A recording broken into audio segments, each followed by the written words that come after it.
Hey, good morning. The Virgin and the Blue Origin. I'm so glad others had time to look into this since I'm unable to right now. They have so much intake on it because I've had my doubts about NASA ever since I heard this.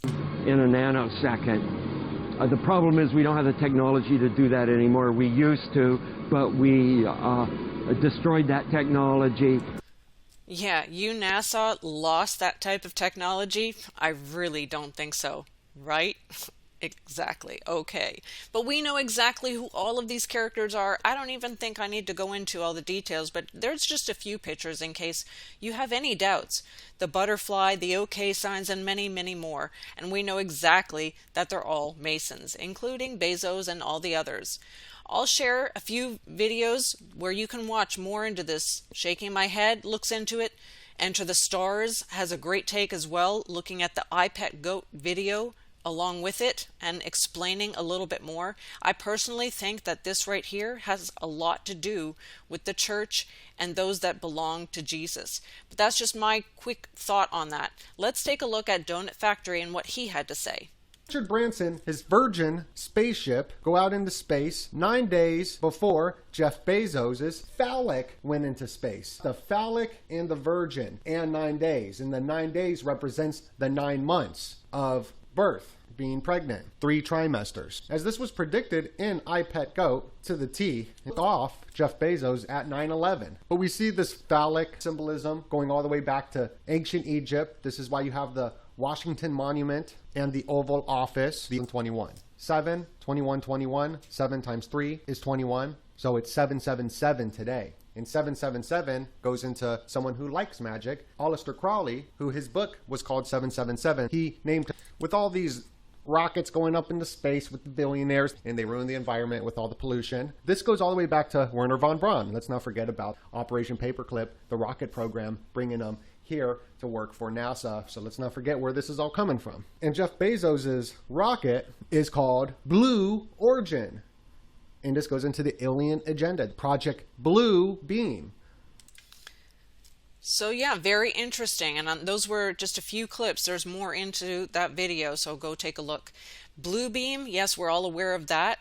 And then there's the blue feather. Could it be from a peacock, perhaps? And the way he also describes, when you go to look in Wiki, all the test runs they had, they called them B1 through 7, B1, B2. So bumblebee, bee hive mind, they all want to be the hive mind, right?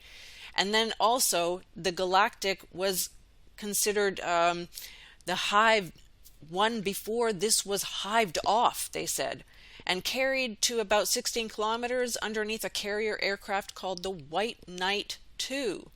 They love using these technology and twisting it along with the biblical terms. I'm just saying.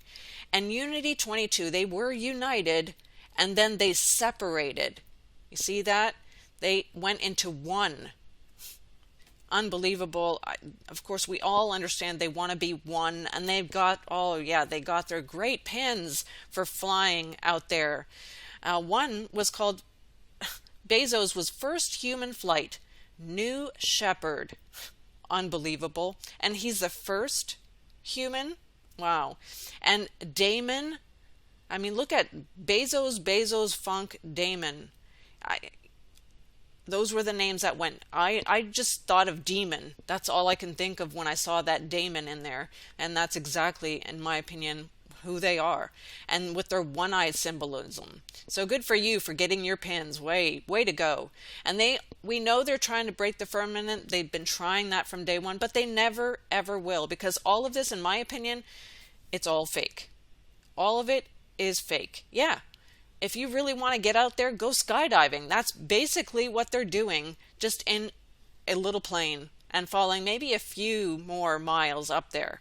That's just my opinion. If you want to rush, go skydiving. I've done it when I was younger. I wouldn't do it again. Well, who knows? But that's what I think you should do if you really want to have a rush. That's a lot of fun. All I can mention is the Bible verses. He counts the stars and calls them all by name. So who would you rather trust? The one that calls and made them and knows them by name, or these men? It's all theater. That's just my take on it. All right, that's it for today. Have a great weekend, and we'll catch you guys Monday.